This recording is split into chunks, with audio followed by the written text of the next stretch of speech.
Hi, everyone. My name is Subir, and I'm a partner with EY.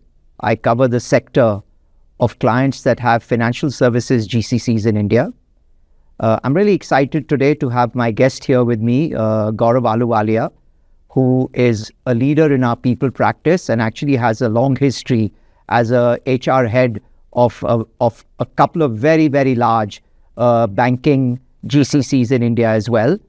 And the reason that we are together is because this industry, the financial services GCC industry today, which is over 500,000 people, has evolved from being a very, very simple back office activity to being at the forefront of their global organizations.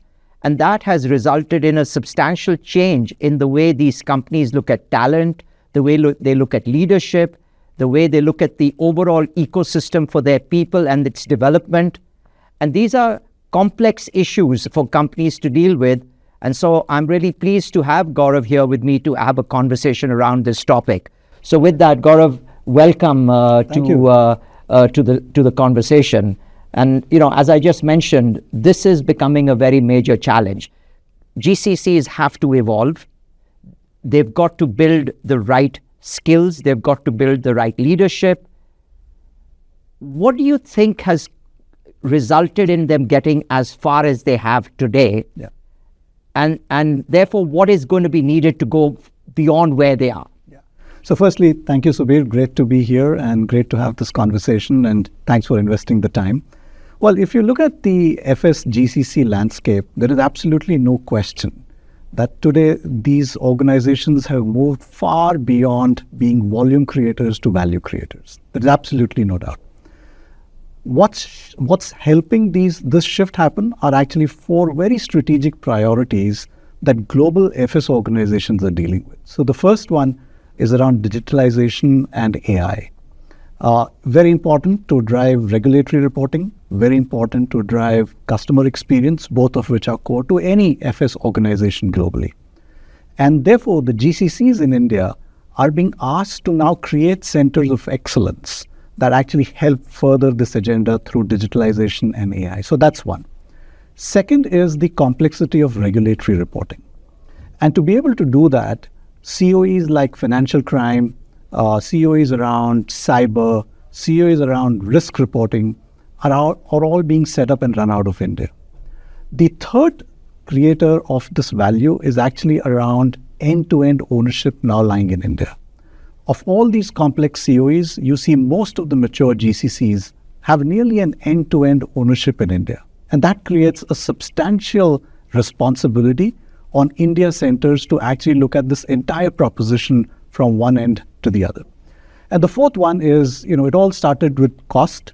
GCCs still are a major lever in alleviating cost pressures for global organizations. I mean, it's pretty much moved on the fourth spot out of 1 to 4, but it's still a very important part of why an FS GCC would be set up in India.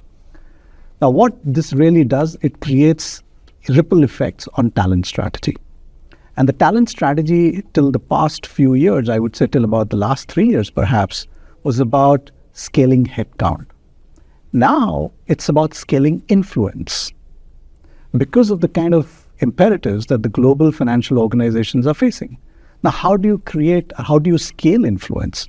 Requires three things. Number one, you're no longer hiring only generalists, you're also hiring specialists. So if you have to run COEs in cyber, in risk, in financial crime, for example, you need super specialized staff. I would akin it to running a hospital where you just don't have an orthopedics department. You now have people who are actually experts in hip surgery, in knee replacement, in sports medicine, etc., whereas in the past you had a general orthopedic surgeon that you would actually go and see.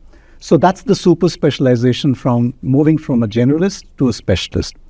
The second is around global leaders, because all this kind of work requires the leaders of these functions to influence globally, not just in India. So that's the second big imperative. And the third are digital native skills. Today, when GCCs in FS are hiring for leaders, they're not just looking for business acumen, they're also looking for digital acumen. And when you combine all of this, it's actually a big influence on the overall agenda that an FS organization has towards its clients, towards its stakeholders, towards its regulators, and the engine that's actually driving all of these three agenda items sitting in India out of a GCC. So that's the four structural shifts, and as a result of that, the imperatives on talent. And this is great. I love your example of the hospital and the generalists moving to specialists.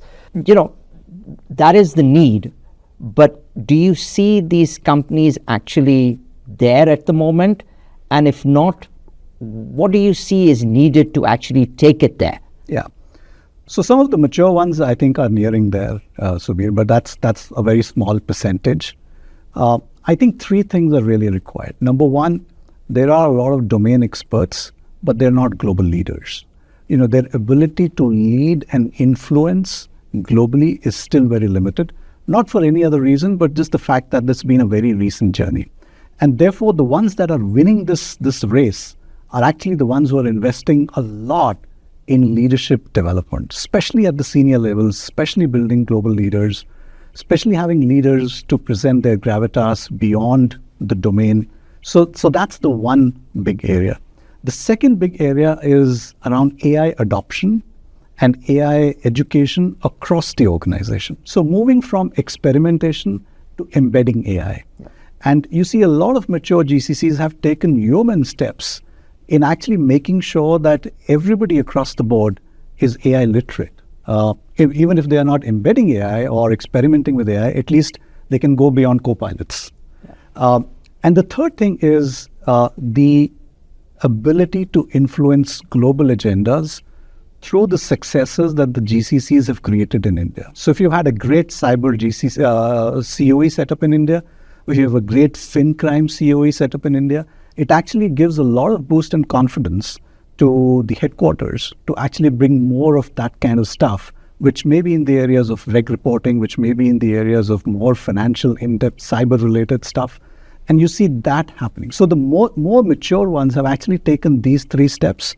I think everybody's following those, and the ones who win the race will be the ones who will act fast, but also the ones who will actually fail smart. Be pragmatic about it, take steps that make that difference.